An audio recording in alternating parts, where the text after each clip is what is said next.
Hi, I'm Tom from the First Aid Training Co-operative, and in this video we're going to have a look at monitoring a casualty. So in our scenario, my casualty here, Corey, has fallen off his chair and he's ended up lying on the floor. We're going to assume that I've done all of my assessment, I've treated anything that I found, I've wrapped him up to keep him comfortable, and I've gone away to make my phone call for the emergency services. While I'm waiting for the emergency services then, I'm going to do a little bit of monitoring and look after him for a little while. Let's have a think about what sort of things I might be asking. So Corey, I'm just back from the phone there. The emergency services are on their way, so don't worry about that. How are you feeling just now?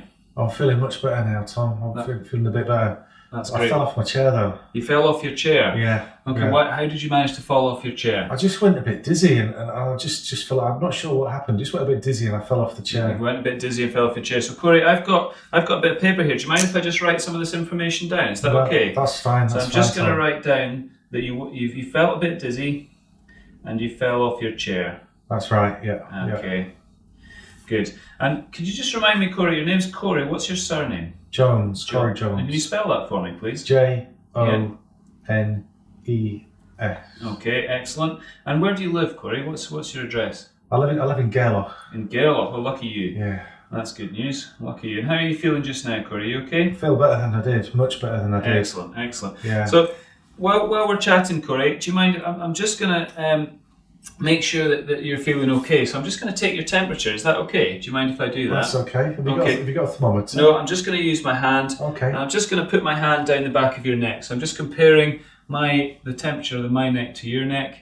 Oh, you feel lovely and warm now. That blanket must be doing a good job. It's great. Doing a good job. So I'm just gonna write that down, that you're lovely and warm and you're nice and dry as well. And how old are you, Corey?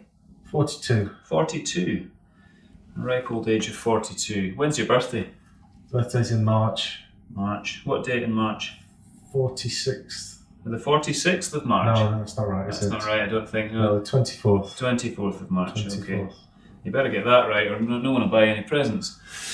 Okay, so we took your temperature there, Corey. I'm just going to check the colour of your lips. Is that okay? Yeah. Do you mind sticking your tongue out for me?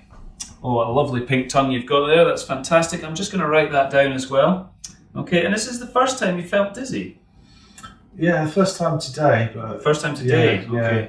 So you've had some dizzy spells before, well, have you? last night I felt a bit funny, yeah. Okay. So I'm just going to write that down as well. So this will be really useful information for the medics. Okay. Dizzy last night again. Okay. I'm just seeing that your breathing's okay there. I'm just going to put my hand on your tummy and I'm just going to tell how many times you're breathing. I want you just to breathe normally for me, please.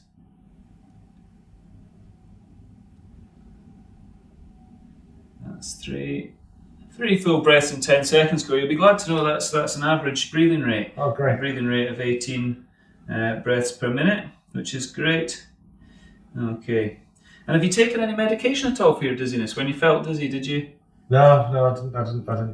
No meds. I don't take anything. You shouldn't be taking any, no? No, I don't take anything normally. Okay. And have you got any other signs or symptoms? Anything else that feels a bit funny or unusual? A headache or anything like that? No, everything's fine. It's just a bit strange, really. Okay. I don't normally get dizzy. No, okay. When did you last have something to eat? Oh, well, I felt a bit off colour recently, so I've not been eating as much as I used to. Yeah, so. Okay, so what was your last meal? Well, I skipped breakfast. Didn't have any breakfast. Okay, did you have some dinner last night? I just had a bit of toast and I just had some tea and toast. I couldn't be bothered with anything really. Okay, so you've not been eating so well. Okay, that's fine. I'll just write that down as well.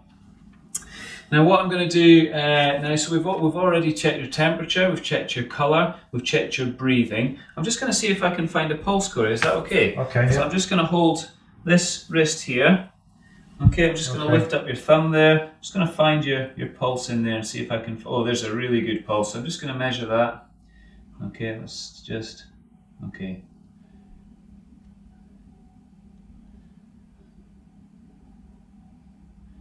8, 9, 10, 11. So that's 11 beats in 10 seconds. So by my maths, that makes about 66, I think. So you're a fit man. You're a fit man, 66. Oh, not bad for my age, eh? Beats per minute.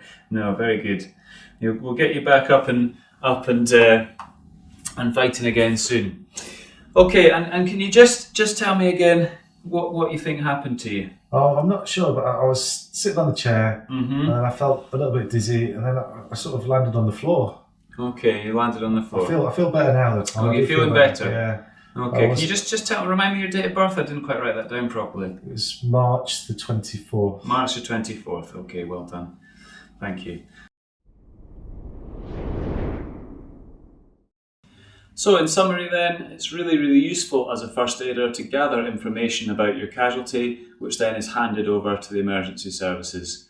A name, an address, an age and date of birth are really useful information. And on top of that, I collected on Corey some of his life signs or vital signs, so his colour, his temperature, his breathing rate and his pulse rate. I also knew that he was alert as I kept speaking to him and I was getting sensible answers to my questions.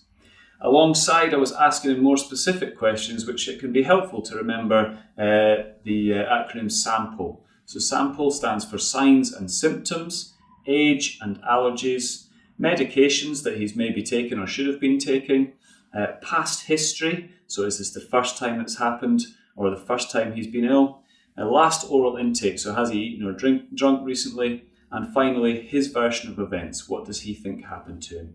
And that can be really useful information. I'm writing this down and then I'm going to start repeating these questions maybe in different ways whilst reassuring him to see if his answers are consistent.